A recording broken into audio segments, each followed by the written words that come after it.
दर्शकों, आज के हमारे मेहमान भी कुछ परेशान हैं। अतुल सूदन है, राहुल शर्मा है।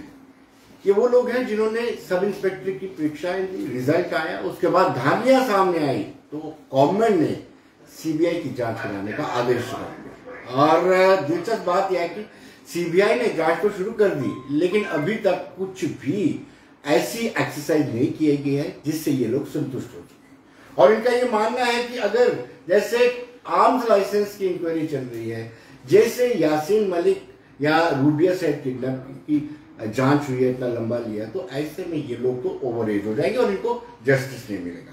अतुल सूदन जी, आपसे पहला सवाल मेरा यही रहेगा कि क्या आप संतुष्ट हैं जो इस वक्त पेश है जांच की? देखिए सर, जिस तरीके से सबसे शुरुआती दिनों में ही आईजी साहब ने इंक्वायरी कमेटी का ऑर्डर किया और उन्होंने इनिशियल प्रूफ के बाद कहा कि वाकई इसमें कुछ स्कैम है और फिर सीबीआई के लिए रिकमेंड किया गया, लेकिन बड़े अफसोस की बात है अब बहुत दिन गुजर चुके हैं, अभी तक कोई ठोस कार्रवाई देखने को नहीं मिली। और जिस सीबीआई को रिकमेंड किया गया है उनकी तरफ से तो अभी इनिशियली स्टार्ट भी नहीं किया गया है। अब मालूम नहीं कितने दिन और सीबीआई इसमें लेगी, वो आके जो अभी तक इंक्वायरी हुई है, चाहे वो प्रीलिमिनरी इंक्वायरी हमारे गोयल साहब ने की है, उनकी टीम ने की है या क्राइम ब्रांच ने की है, वो आके उनसे डाटा लेंगे, फिर उसको एनालाइज करेंगे।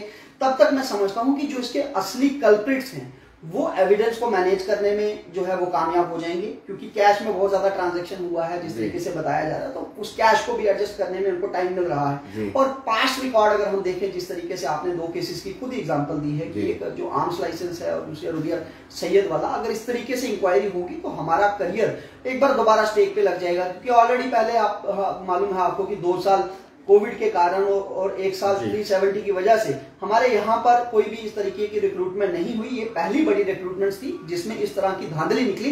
जिसकी वजह से किसी को शेल्टर करने की कोशिश की जा रही है, क्या किसी को बचाने का प्रयास किया जा रहा है? क्या आपको लगता है जो पेश इख्तियार की जा रही है जांच की? देखिए, जिस तरीके से प्रेस में, मीडिया में आए दिन बड़े बड़े नामों के खुलासे हो रहे हैं, जैसे जैसे उन नामों के खुलासे होते गए वैसे वैसे पेश इसकी धीमी पड़ती है। शुरुआती दिनों में तो बहुत एक्टिव थे, सारे स्टूडेंट्स को बुलाया जा रहा था, मतलब उनके सभी जितने भी सिक्योरिटी विंग्स थे, चाहे सीआईडी था या बाकी थे, वो सारे एक्टिवेट थे। लेकिन जैसे जैसे कुछ नाम बड़े निकलते गए, हमें ये कहीं ना कहीं शक हो रहा है कि अब चीजें जो है वो कहीं ना कहीं साइडलाइन की जा रही है, उनको दरकिनार किया जा रहा है। और सबसे बड़ी बात, अब जो फाइनेंस में भी सरकार ने घोषित कर दिया कि हम इसमें भी इंक्वायरी कर रहे हैं, ना इन्होंने पीएसआई में कोई ऐसा पोर्टल बनाया, कोई ऐसा मोड बनाया जिससे ये एस्पिरेंट से सीधे बातचीत करते। अगर किसी एस्पिरेंट के पास कोई एविडेंस था, हम उनको कैसे प्रोवाइड करते? 1, 2, 4 लोगों के पास तो ठीक है, हमने व्हाट्सएप मैनेज कर लिया, लेकिन बहुत सारे बच्चे ऐसे होते हैं जो अपनी आइडेंटिटी रिवील नहीं करना चाहते। वो कैसे वो कैसे इन लोगों तक वो एविडेंस पहुंचाएंगे? राहुल जी, जब शुरुआत में स्टूडेंट्स को बुलाया गया था, बड़ी उम्मीद जगी थी, लेकिन उस शुरुआती दौर में भी किसी अधिकारी से पूछताछ नहीं की गई। हाँ, क्या लगता है आपको? मतलब क्या आपको क्या लगता है कि ऐसा क्यों किया जा रहा है, इतना डिले क्यों किया जा रहा है?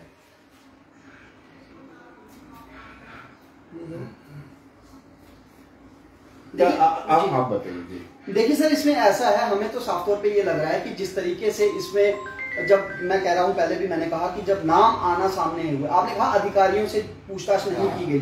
मैं आपको बता दूं कि यहाँ पे प्रीलिमिनरी इंक्वायरी के दौरान क्राइम ब्रांच ने जो है वो आईआरपी के कुछ अभ्यर्थियों से, जो हमें सुनने को मिला, कुछ न्यूज़पेपर्स में भी कवर किया गया कि आईआरपी से बहुत सारे बच्चे जो थे इसमें, जो टॉपर्स आए थे, उसमें उनसे वो पूछताछ की गई। लेकिन जब से ये सीबीआई रिकमेंड हुई है, इवन फाइनेंस के दौरान भी जो अभी इसकी प्रीलिमिनरी इंक्वायरी की गई है, तो स्टूडेंट से किसी तरह की भी कोई पूछताछ अभी तक हमें सुनने को मिली नहीं। और ठोस जो चीजें थी, देखिए कहा जा रहा है पीएसआई में इतना कुछ न्यूज़पेपर्स में आया, कुछ चीजें तो बिल्कुल साफ है ना, तो कम से कम उन लोगों के ऊपर तो कार्रवाई की जा सकती थी, उन लोगों को क्वेश्चनिंग के लिए बुलाया जा सकता था।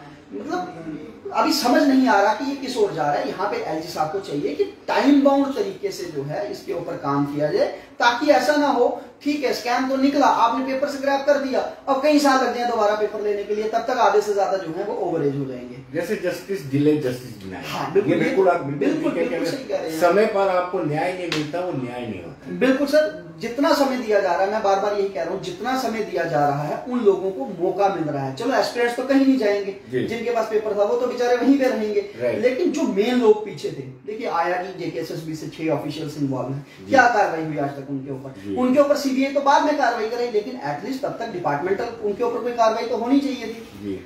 ओएमआर को कहा जा रहा है कि टैंपर किया गया है, वो बिना किसी अधिकारी के इन्वॉल्वमेंट के तो टैंपर नहीं किया जा सकता।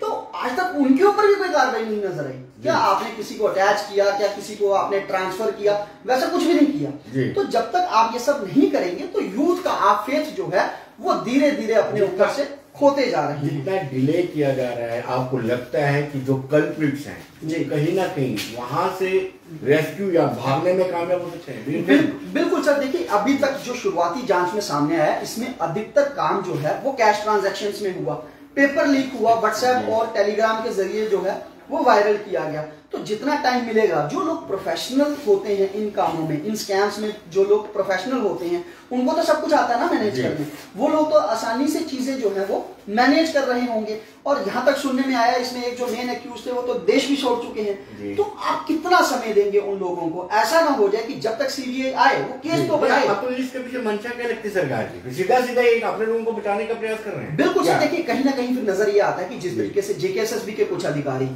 या जिन नेताओं का बीच में शुरू में नाम आया, कुछ उनके नाम या कुछ पुलिस के लोअर रैंक के लोग हैं, तो कहीं ना कहीं सरकार को ये लगता है कि जब अपने ही लोग इसमें फंसेंगे तो बदनामी होगी। कहीं ना कहीं अकाउंटेबिलिटी तो एलजी साहब की भी बनती थी। तो उस चीजों से बचने के लिए मेरे को लगता है ये डिले टैक्टिक्स अपनाया जा रहा है। आपसे पूछना चाहेंगे कि जब आप क्राइम ब्रांच को नॉक करते हैं, पूछते हैं उनसे, तो उनका क्या जवाब रहता है? सर उनका कोई रिस्पॉन्स नहीं आता, हमें कोई क्लियरली जवाब नहीं मिलता कहीं से भी जी, कहीं से भी कोई क्लियरली जवाब नहीं मिलता है। जब भी जो भी होता है कि हर चीज में डिले कर देते हैं, टाल लेते हैं, हर चीज को टालते ही हैं। जब शुरू में इंक्वायरी इनिशिएट हुई थी तब आपको उम्मीद थी? जैसे बच्चों को बुलाया गया था, उनसे क्वेश्चनिंग की गई थी और ये भी कहा गया था कि कैश ट्रांजैक्शन भी बहुत ज्यादा हुई है। नहीं, एक्चुअली जब हमने सुना था, जब हमने ये मुद्दा लेके आगे गए थे जी, तब हमें उम्मीद तो थी कि ये क्या हो कि गवर्नमेंट क्या करे, सीबीआई वगैरह से या किसी से भी वेरीफाई करे। अब कर रहे हैं धीरे धीरे। अगर अब वो भी है कि प्रॉफिट ही कोई नहीं है, कोई मतलब आ नहीं रहा सामने सच की क्या कर रहे हैं क्या नहीं कर रहे हैं। जैसे अकाउंट असिस्टेंट का हुआ, एसआई का हुआ, बाकी जो एग्जाम है किसी में भी हम सेटिस्फाई नहीं है जी। अब तो सवाल ये उठता है कि ऐसी एजेंसी पेपर कंडक्ट करती है जो कुछ स्टेट्स में ब्लैकलिस्टेड है, ये अपने आप में एक सवाल उठता है। देखिए ये बहुत बड़ा और बहुत गंभीर प्रश्न है विनोद जी, क्योंकि देखिए हम बच्चे 500 रुपए एक पेपर की फीस भरते हैं। लगभग 65 करोड़ के आसपास हमने जो है जेकेपीएसआई का बच्चों ने फीस सबमिट किया है। 65 करोड़, ठीक है। लगभग 1,17,000 के आसपास थे, जिसमें से 97,000 पेपर में बैठे। वैसे ही जब हम फाइनेंस की बात करते हैं, लगभग 2 लाख के आसपास बच्चों ने पेपर फॉर्म भरा था और 1,33,000 के आसपास बच्चे पेपर में बैठे थे। इतना बड़ा रेवेन्यू जनरेट होता है सरकार के पास। क्यों? क्योंकि हम लोगों को ये होता है कि सरकार ट्रांसपेरेंट मैनर से जो है वो हमारा एग्जाम जो है वो कंडक्ट करवाए। लेकिन जब ये चीजें सामने आई तो बहुत अफसोस होता है ये देख के कि हमारा भविष्य ऐसे प्राइवेट प्लेयर्स के हाथ में सौंप दिया गया जिनके ऊपर पहले से ही ऐसे कई मामले दर्ज हैं, जिनको टेंडर भी जो कहा जा रहा है कि रूल्स एंड नॉर्म्स को एक तरफ रखकर दे दिया गया और उसको लेकर जो L1 जो कंपनी थी वो भी कोर्ट में गई। वहां पर एसएसबी ये जवाब देती है कि अकाउंटेबिलिटी जो है इसकी इनकी पूरी ट्रांसपेरेंसी या अकाउंटेबिलिटी, मतलब उनकी हमने इनको परखा हुआ है तभी हम इनको पेपर दे रहे हैं। लेकिन कितना परखा हुआ है वो तो अब सामने आ गया। अब उस एजेंसी के ऊपर भी लगातार सवाल उठ रहे हैं और ना जाने कितना पैसा आज तक उस कंपनी को इन्होंने युवाओं के साथ खेलने का दिया गया है। लेकिन उस कंपनी से एक भी बार उनके अधिकारियों से कोई पूछताछ नहीं की गई? बिल्कुल नहीं। मैं वही तो कह रहा हूँ आपको, चाहे आप जेकेएसएसबी के अंदर के लोगों की बात कीजिए, शुरू से ही इस प्राइवेट कंपनी का रोल आ रहा है, क्योंकि कहा जा रहा है पेपर बाहर से लीक हुआ, प्रिंटिंग प्रेस से हुआ, उनसे कोई पूछताछ नहीं हुई।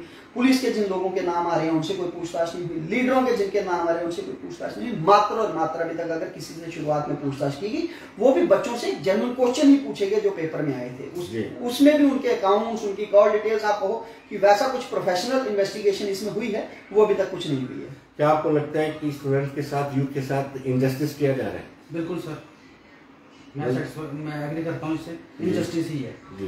2018 से हमने फॉर्म भरे हैं जी, कुछ तो इन्होंने क्या कर दिया कि वो बिल्कुल ही कैंसिल कर दिया, विड्रॉ कर दिए जी। जैसे वो उसका आया था जनरल एडमिनिस्ट्रेशन डिपार्टमेंट में जूनियर असिस्टेंट के 291 शायद कोई वैकेंसी आई थी, वो इन्होंने टोटली अबॉलिश कर दिया, खत्म कर दिया। उसके बाद 2019-20 में हमने जो फॉर्म फिल किए उनका आज तक पेपर नहीं हो पाया जी।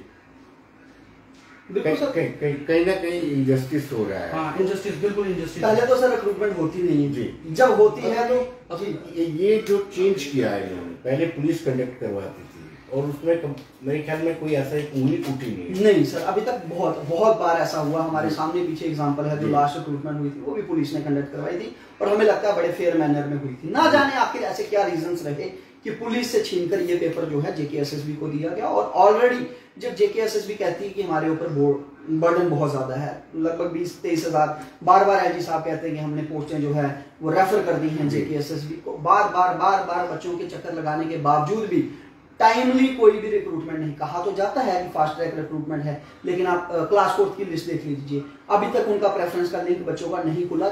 2 फेज में उनकी सिलेक्शन लिस्ट निकाली गई, एक लंबा प्रोसीजर अडॉप्ट कर लिया गया, वहां पे भी बहुत सारी वायलेशंस की गई। तो किसी ना किसी को तो आप अकाउंटेबल ठहराना पड़ेगा, किसी ना किसी की तो जवाबदेही तय करनी पड़ेगी। अन्यथा आप इस तरह से लाखों युवाओं से, चाहे वो क्वालिफाइड थे चाहे वो रह गए थे, दोनों तरफ के युवाओं को आपने आपस में लड़ा दिया और कहीं ना कहीं अधिकारियों को एक रास्ता दे दिया निकलने का, ये हमें नजर आता है। अतुल जी, क्या ऐसा लगता है आपको कि लिस्ट क्वैश करना एक हल है? देखिए, मैं वही तो कहता हूँ, आपने FA की भी लिस्ट क्वैश कर दी, SI की लिस्ट क्वैश सर, FA की अभी क्वैश करने का ऑफिशियल नोटिस तो नहीं है, लेकिन कहा यह गया है कि अगर उसमें थोड़ी सी भी धांधली पाई गई, जिस तरीके से कल बुखारी साहब ने भी कहा कि मैं LG से मिला, उन्होंने कहा कि अगर इसमें कुछ निकलता है तो इसको भी स्क्रैप कर दिया जाएगा। बिल्कुल नहीं, स्क्रैप करना ही केवल मात्र इसका सोल्यूशन नहीं है, क्योंकि आपको मालूम होगा कि जब JK बैंक की धांधली आई, कहा गया कि बहुत हाई लेवल पे धांधली है, उसको क्रैश कर दिया गया, लेकिन आपने क्या एक भी कल्प्रिट को पकड़ा? नहीं पकड़ा। तो कहीं ना कहीं डर उस चीज का सता है। आप कह रहे हो ठीक है, अगर आपके पास फॉर्मूला नहीं है इनको सेग्रीगेट करने का, फिल्टर नहीं कर सकते क्योंकि किसी के पास 10 क्वेश्चन थे, किसी के पास 20 क्वेश्चन थे, लेकिन कम से कम एक बार इस रैकेट को तो पकड़ो ताकि अगली बार ना हो। हाँ, एक बार बच्चा सफर करे, लेकिन अगर बार उसको उसी चीज के लिए सफर करना पड़े, वो किसी चीज का सोल्यूशन नहीं है। आज जो बच्चे मार्जिन से रहे हैं, 0.25 से, 1 नंबर से, 2 नंबर से, 3 नंबर से, फाइनेंस अकाउंटिंग सिस्टम ने कट ऑफ के थोड़े से नंबरों के बीच में लगभग 1000 बच्चे हैं। तो जिन लोगों ने ये किया है, हम उनको सजा नहीं देते, हम उनको अगले पेपर के लिए डिबार नहीं करते, वो दोबारा बैठते हैं और दोबारा हम लोगों के करियर के साथ खेलते हैं। ये बहुत गलत है। इसमें सबसे पहले कार्रवाई उन अधिकारियों के ऊपर चाहिए, उन लोगों के ऊपर चाहिए, पूरा का पूरा टाउट रैकेट जो है, जो इसके ऊपर काम कर रहा है, इनको गिरफ्तार किया जाए, तब भी हम यकीन कर सकते हैं कि अगली रिक्रूटमेंट जो है वो ट्रांसपेरेंट होगी। अतुल जी, आपने सवाल आपसे जानना चाहूंगा कि आपने डिमांड की कि CBI को होना चाहिए, गवर्नमेंट ने आपकी डिमांड मान ली, अब आप क्या चाहते? देखिए, हम ये चाहते हैं, हमने हिमाचल में भी देखा, CBI की बहुत सारी कॉम्प्लिकेशंस होती हैं, उसको MHA से अप्रूवल लेना है, DOPR से लेना है, बहुत जगह से अप्रूवल लेना है। और पिछले दिनों आपने देखा कि कल परसों उन्होंने नीट का एक रैकेट इसी तरह का ब्रश भी किया है। तो हो सकता है कहीं ना कहीं उनकी बिजी शेड्यूल चल रहा हो, लेकिन हम ये चाहते हैं LG साहब से कि जिस तरीके से पुलिस और क्राइम ब्रांच अपना काम कर रही थी, जब तक CBI पहुंचती है, इसको टेक ओवर करती है, एटलीस्ट वो कार्रवाई जारी रहे। मैं आपको एग्जांपल देना चाहता हूँ, हिमाचल पुलिस की जो भर्ती थी, उसमें जो उनका कांस्टेबल का एग्जाम था वो लीक हुआ था, वहां की सरकार ने CBI रिकमेंड की थी, लेकिन जब तक CBI पहुंचती, वहां की पुलिस और CID ने इसको क्रैक कर दिया था। लगभग 170 लोगों को वो जो इसमें कल्प्रिट बना चुके थे, उनको जेलों में डाल चुके थे, उनके ऊपर केस दर्ज किए जा चुके थे, और अभी रिसेंटली 5 चार्जशीट वहां की पुलिस के द्वारा, अभी भी वहां पे CBI का कोई इंटरफेरेंस नहीं, अभी तक CBI वहां पहुंची नहीं है। तो मैं ये उनसे LG साहब से रिक्वेस्ट करूंगा, हमारे होम सेक्रेटरी जो हैं गोयल साहब से रिक्वेस्ट करूंगा जी कि आप कम से कम क्राइम ब्रांच और पुलिस को तब तक इसके ऊपर कार्रवाई करने दीजिए, ताकि ऐसा ना हो कि जब तक CBI पहुंचे कुछ लोग यहां से जा चुके हों, फरार हो चुके हों, और एविडेंस के साथ जो है वो खिलवाड़ हो चुका हो, उनको मिटा दिया गया। अतुल जी, आपका बहुत बहुत शुक्रिया, आपका भी बहुत बहुत शुक्रिया। तो दर्शकों, कहीं ना कहीं सरकार से ये हम गुजारिश करते हैं कि जैसे मैंने शुरुआत में कहा कि जस्टिस डिले जस्टिस डिनाय, आपको अगर इंसाफ देना है तो समय रहते इंसाफ देना चाहिए, और मुझे लगता है कि इसको एक्सपेडाइट करने की जरूरत है जो CBI को कर रहा है। धन्यवाद।